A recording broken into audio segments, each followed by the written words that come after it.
Hello hi guys, 1.2 का तीसरा तक कर लिए थे। आज चौथे सवाल की तरफ बढ़ते हैं।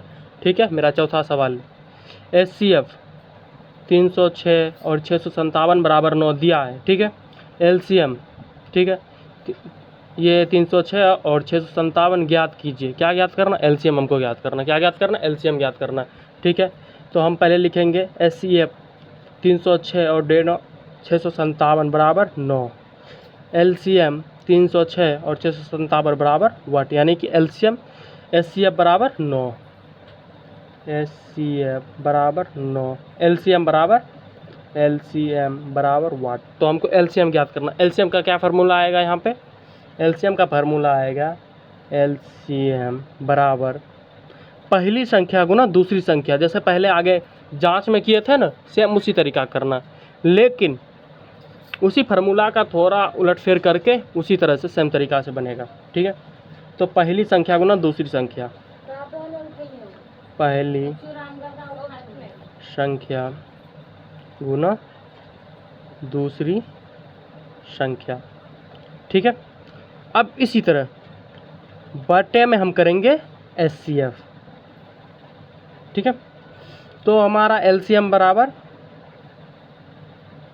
पहली संख्या हमारा क्या है? 306 और दूसरी संख्या क्या है?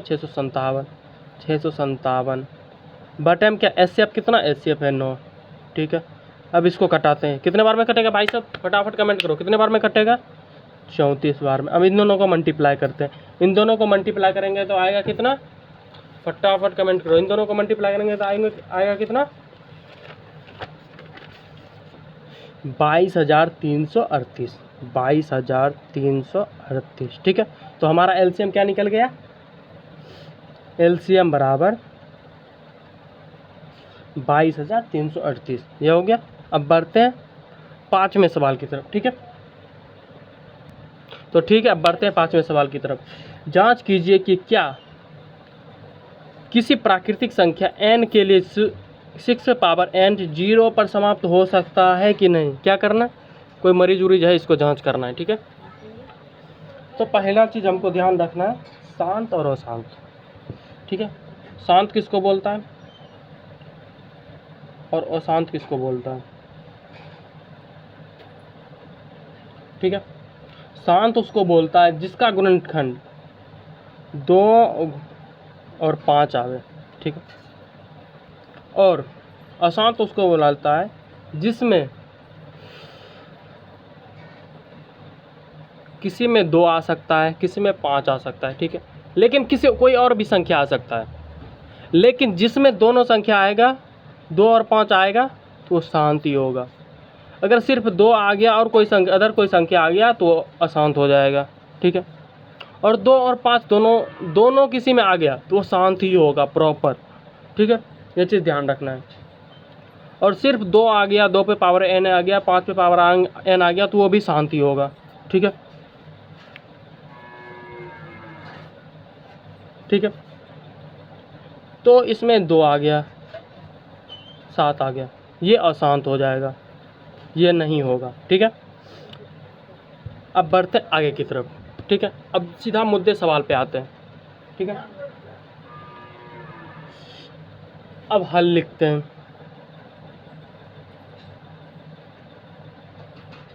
जांच कीजिए, जांच करना है। मरीज उरीज को कोई होगा, हॉस्पिटल आया है, जांच करना है। ठीक है, 6 पे पावर n, 6 पे पावर n 0 पर समाप्त होता है कि नहीं। 6 को और क्या लिख सकते हैं? 2 × 3 पावर n लिख सकते हैं। हाँ, लिख सकते हैं।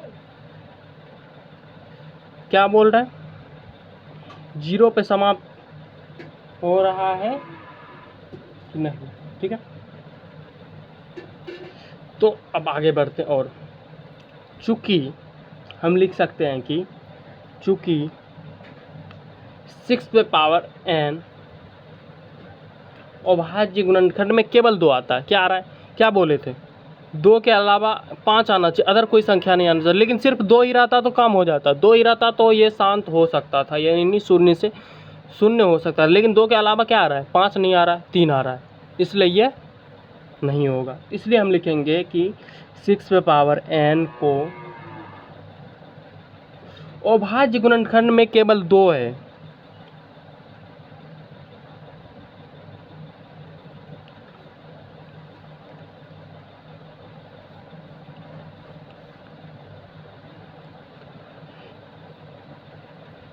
केवल 2 है, अतः या इसलिए आप जो चाहे लिख सकते हैं। इसलिए 6 का कोई 6n का कोई भी अंक 0 पर समाप्त नहीं होगा।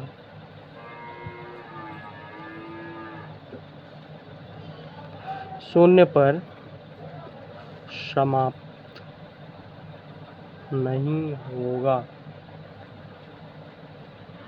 ठीक है, ये यहाँ पे लिख देंगे प्रूव्ड। ठीक है, अब इसी के साथ बढ़ते हैं 5वें सवाल की तरफ। ठीक है, 5वां सवाल हो गया, 6ठे सवाल की तरफ बढ़ते हैं। सॉरी, ठीक है, बढ़ते हैं 6ठे सवाल की तरफ। 6ठा सवाल क्या है?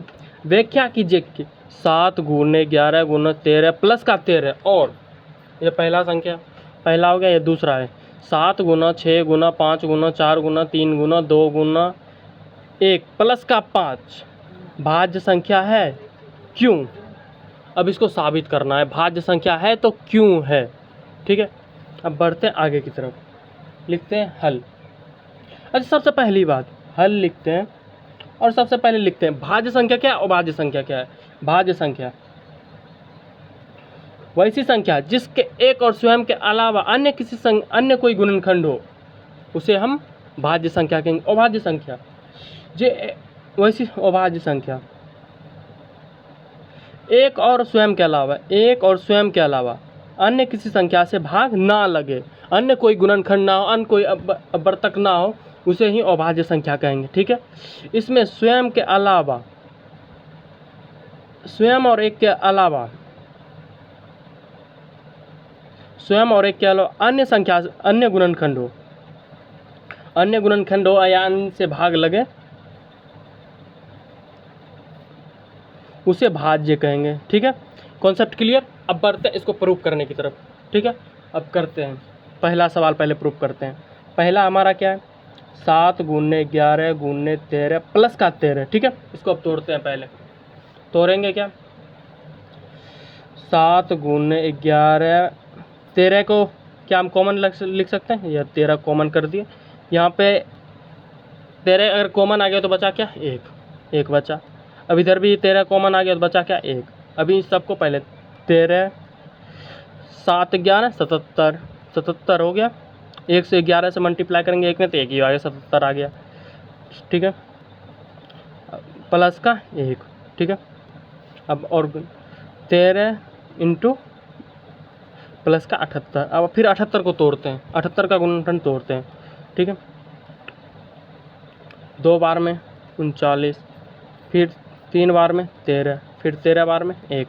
इसको हम लिख सकते हैं 13 गुना 2 गुना 3। ठीक है, इसको हम लिख सकते हैं। अब इसमें एक चीज़ देखो यार कि 1 2 3 और 4, यानी कि एक और स्वयं के अलावा अन्य किसी संख्या से भाग लग रहा है, मतलब इसमें इसको 1 भी लिख सकते हैं, कोई दिक्कत ना है। ठीक है, एक और स्वयं के अलावा, स्वयं जो होगा इन सबको मल्टीप्लाई करेंगे तो वह स्वयं निकल जाएगा, लेकिन एक और स्वयं के अलावा 1 2 3 4 यानी कि और भी संख्या का गुणनखंड है, तो ये इसलिए हम लिखेंगे कि यह एक अभाज्य संख्या है। इसलिए यह एक और स्वयं के अलावा एक से अधिक गुणनखंड होने के कारण, एक से अधिक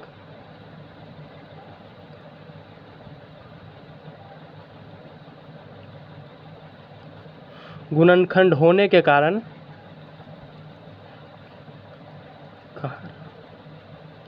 यह एक भाज्य संख्या है। यह एक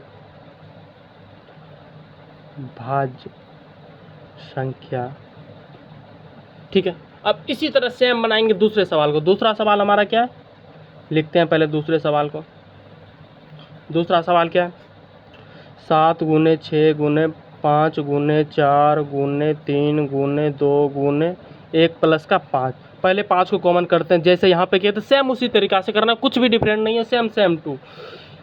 ठीक है, स्पीड में इसको फटाफट घिसते हैं। ठीक है, तब फिर भरेंगे अगले सवाल की तरफ। पहले 5 को कॉमन लेते हैं, 5 कॉमन आ गया, 7 गुने 6 गुने 5 के जगह पे क्या आ जाएगा, 1 आ जाएगा। ठीक है, क्योंकि हम 5 को कॉमन लिए हैं दोनों को। ठीक है, फिर 4 गुने 3 गुने 2 गुने 1 प्लस का 1। ठीक है, अब इस सबको करते हैं, 5 बाहर रहा। ठीक है, अब इस सबको मल्टीप्लाई करते हैं, इन सबको मल्टीप्लाई करेंगे तो आएगा कितना, इसका मल्टीप्लाई हो जाएगा 1008 प्लस का 1। ठीक है, तो ये हो जाएगा 5 इंटू 1009। ठीक है, अब इसको पहले तोड़ते हैं। ठीक,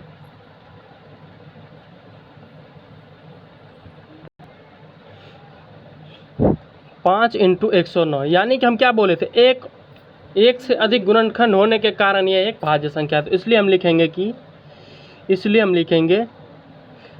1 से अधिक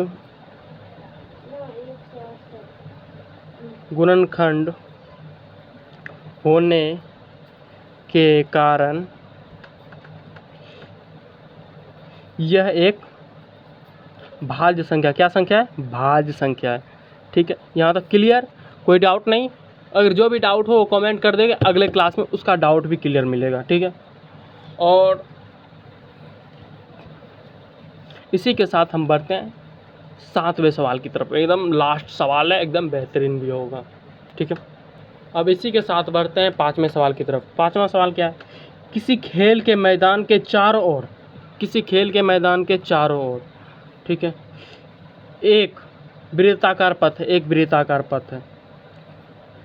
एक खेल का मैदान है, इसके अंदर चारों ओर एक वृत्ताकार पथ है। ठीक है, इस मैदान को एक चक्कर लगाने में सोनिया को 18 मिनट लगता है।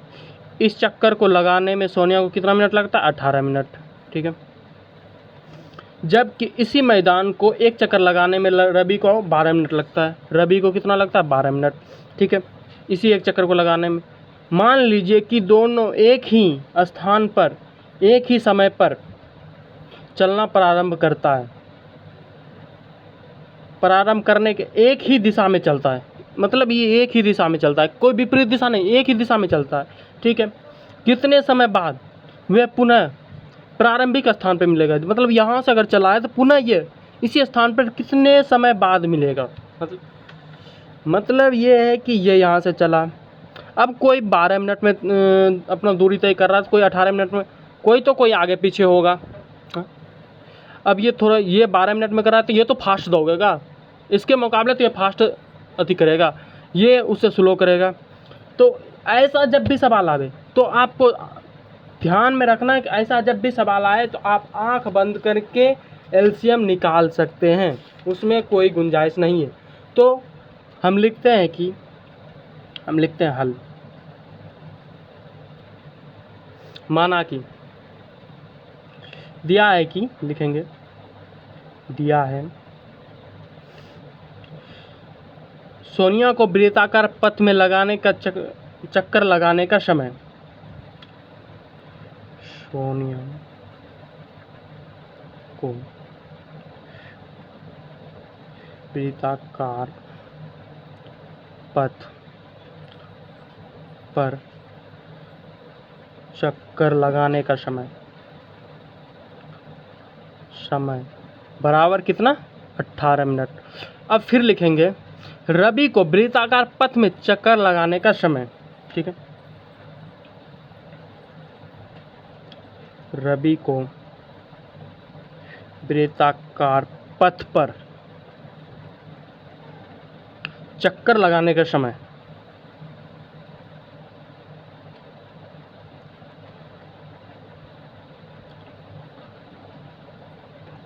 कितना, 12 मिनट। ठीक है, अब इसी को दोनों क्या करना है, एलसीएम निकालना है। पहले दोनों को, पहले लिखते हैं 18, फिर लिखते हैं 12। इस दोनों को तोड़ते हैं, पहले गुणनखंड के रूप में तोड़ते हैं, 18 को तोड़ते हैं, 2 बार में 9, 3 बार में 3, 18 के 2 गुना 3 गुना 3। फिर 12 को तोड़ते हैं, 2 गुना 4 गुना 6, फिर 2 गुना 3, यानी क्या है 2 गुना 2 गुना 3। अब इस दोनों में कॉमन क्या है, एलसीएम निकालना है। लिखेंगे चूँकि एलसीएम 12 और 18 का बराबर, इस दोनों में कॉमन क्या आ रहा है, 2 आ रहा है और 3 भी आ रहा है कॉमन, ये आ रहा है, ये आ रहा है, ये आ रहा है, ये आ रहा है, तो एक ठो 3 लिखेंगे। अब बाकी का कॉमन क्या नहीं है, 3 लिखेंगे, 3 बच गया, फिर 2 बच गया, 2 लिखेंगे। अब इस सबको मल्टीप्लाई करते हैं, 2 तिया 6, 6 18, 18 दूनी 36, यानी कि टोटल जो पुनः दोबारा स्थान पे मिलेगा वो 36 मिनट में। हम लिखेंगे कि पुनः प्रारंभिक स्थान पर मिलने का समय,